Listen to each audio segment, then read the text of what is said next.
kabungal, panibagong araw, panibagong vlog na naman po tayo. Ngayon po ay magluluto tayo ng lunch, tokwat baboy recipe. Yan, panoorin nyo po. So yun mga kabungal, ito po yung ating tokwa. At gagayatin po natin. Tapos ito po yung black beans na tinatawag na.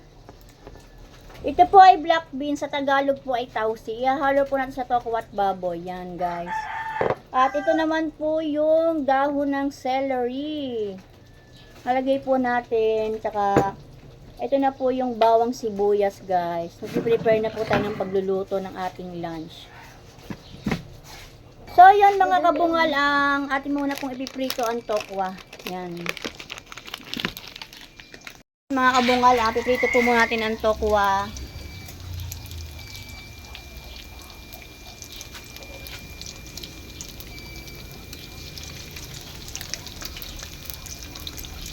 Yan, mag-vlog na naman po tayo ng hawak ang tripod. Yan, kailangan po muna kasing iprito yung tokwa. Yan guys.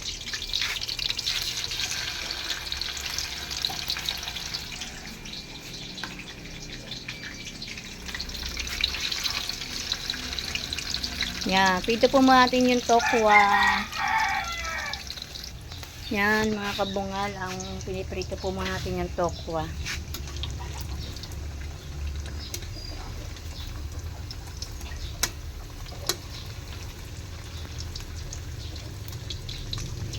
Pasensya na po kayo guys at hawak ko lang po yung phone. Sira na po kasi yung aking tripod.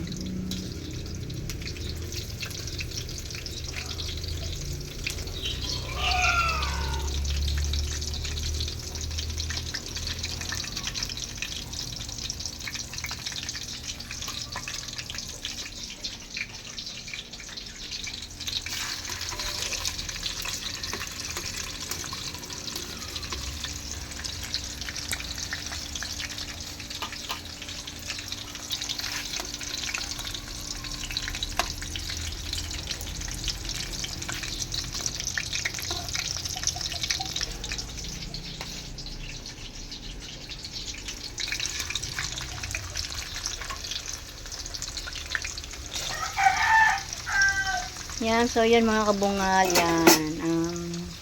Hintayin lang po natin siyang maluto yung tokwa at ating pong hihiwain.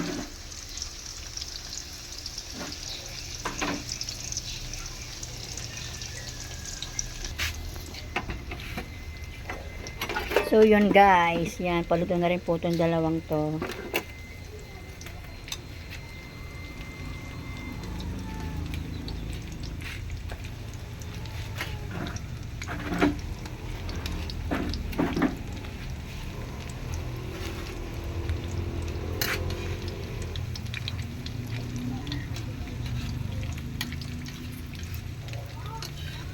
Yan, pag naprito po ito ay ano, yung gagayatin po muna natin bago natin igisa.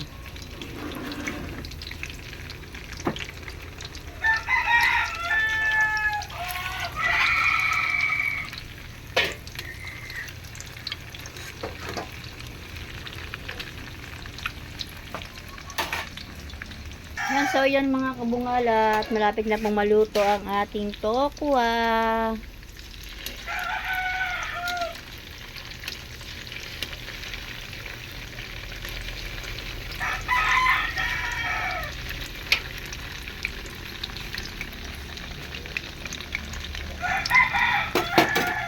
Parang ang labo ng camera. Yan, so yun mga kabungal at paluto na po ang ating tokwa. Gagayatin ko po muna pala siya at para po pagkatapos pong gayatin ay igigisa na po natin.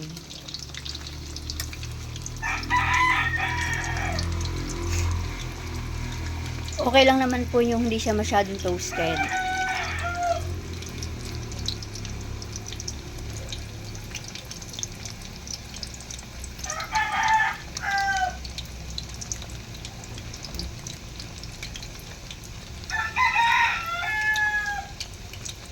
Mga kabungal, luto na po pala ang ating tokwa. Yan. At ating pong hahanguin na.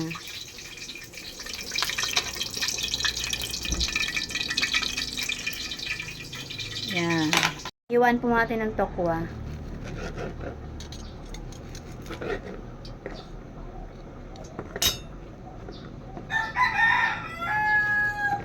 Lalaki naman. Dapat 3 din eh. Masyado na maliit.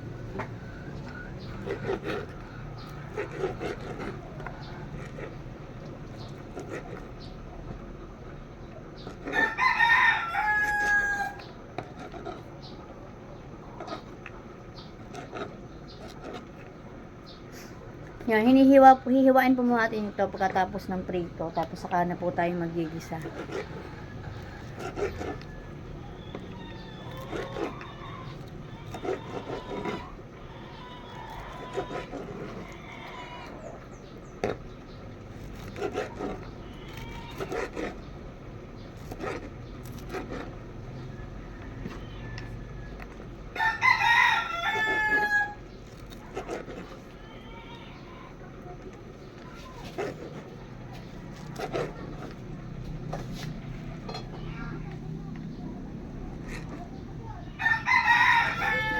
Init po guys, init.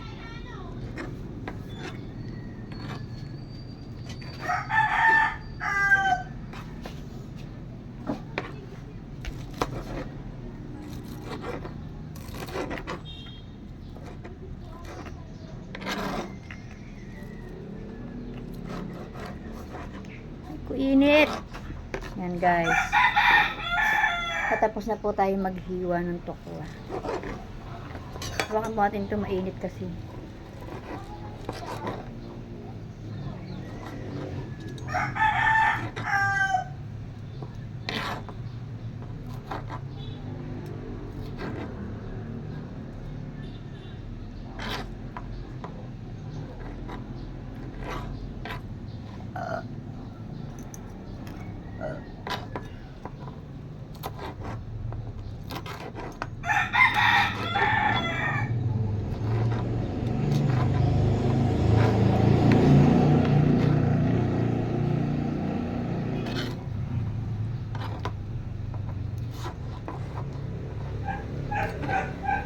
Yan guys, dalawa na lang siya.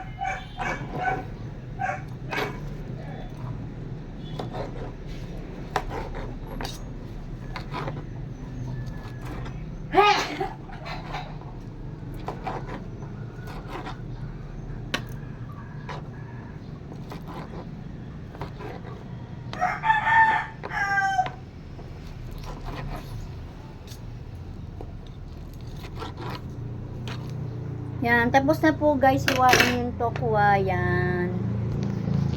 Tapos natin hiwain yung tokwa.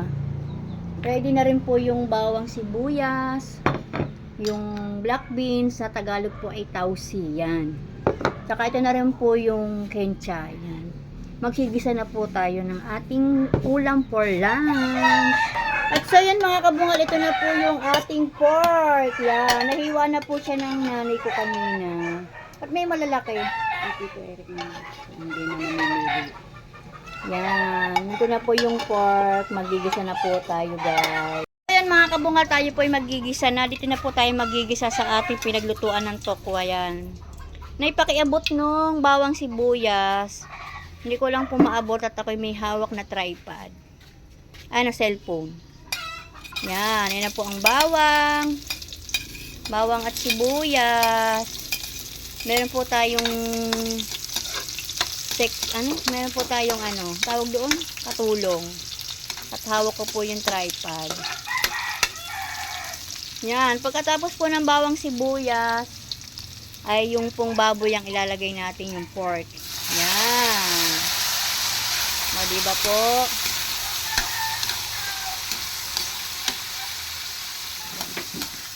Yan.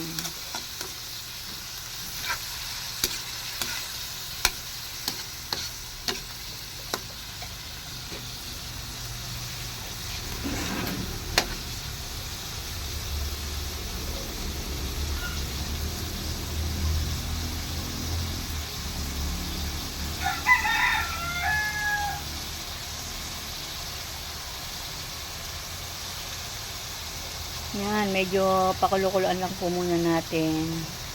Pero okay na naman po yung pork na ihalbos na po kanina. Kaya konting kulo lang po yan ay okay na. Ang susunod po natin dito ay yung pong black beans. Yan.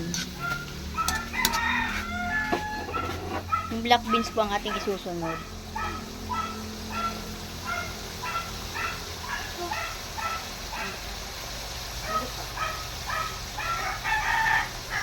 Yan. Ang iisa po ang gamit kong kamay at yung pong isa ay nakahawak sa cellphone.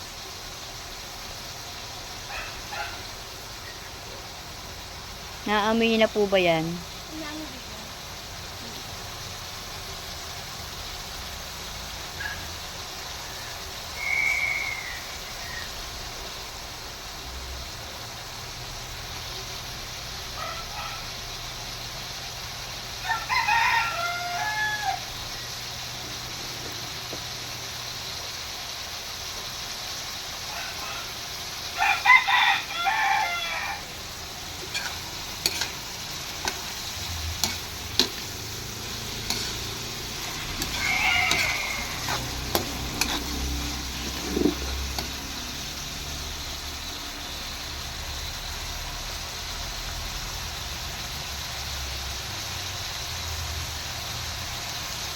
Okay na siguro, lagyan natin yung black beans na. Yan, lalagay na po yung black beans.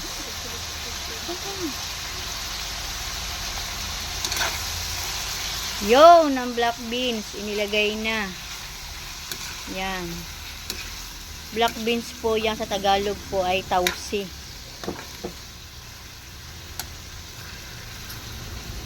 Yun.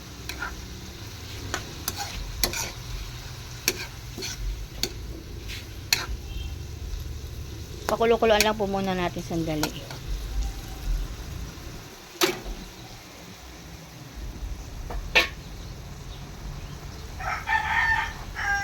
Yan. So, yun mga kabungal ko nga. Medyo kumukulo na po siya.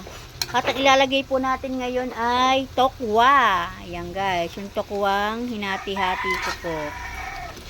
Yan. Guys, nangangamoy na siya.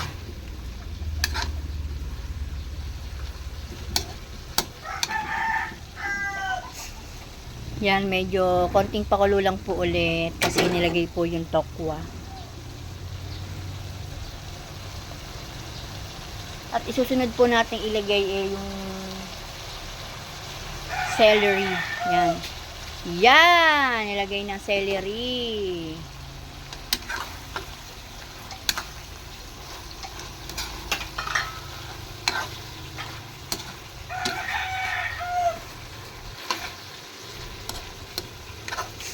Yan, medyo pakuluan po ulit natin ng kaunti.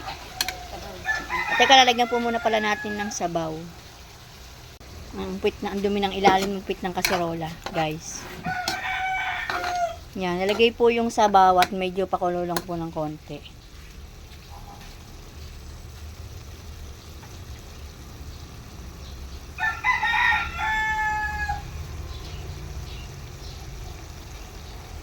Yan po ang ating tokwat baboy recipe for lunch.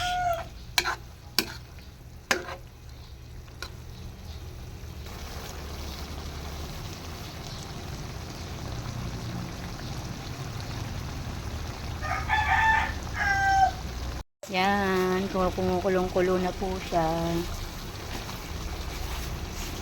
Yan, so yun mga kabungal, lalagyan po natin siya ng konting magic sarap. Yan. Konti lang po lalagay natin para po sumarap lalo yan.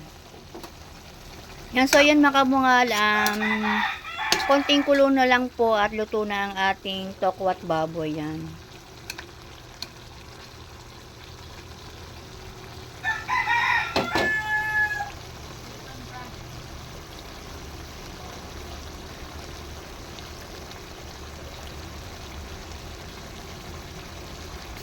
Yan, so yun guys, ang paluto na po ang ating ulam. Yan, konting kulo na lang po at okay na siya.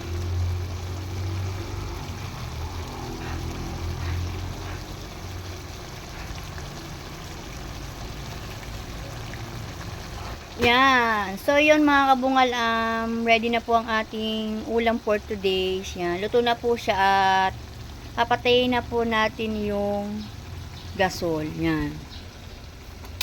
Yan. Okay na po yung ating ulam, guys. Yan. Ready na po sa ating lunch. So, yun mga kabungal, nakaluto na nga po pala tayo ng ating ulam for lunch. Yan. Maraming salamat po at huwag niyo pong kakalimutang mag-subscribe. Click the notification bell para updated kayo sa aking mga food vlog. Yan. Maraming salamat po. Bye-bye.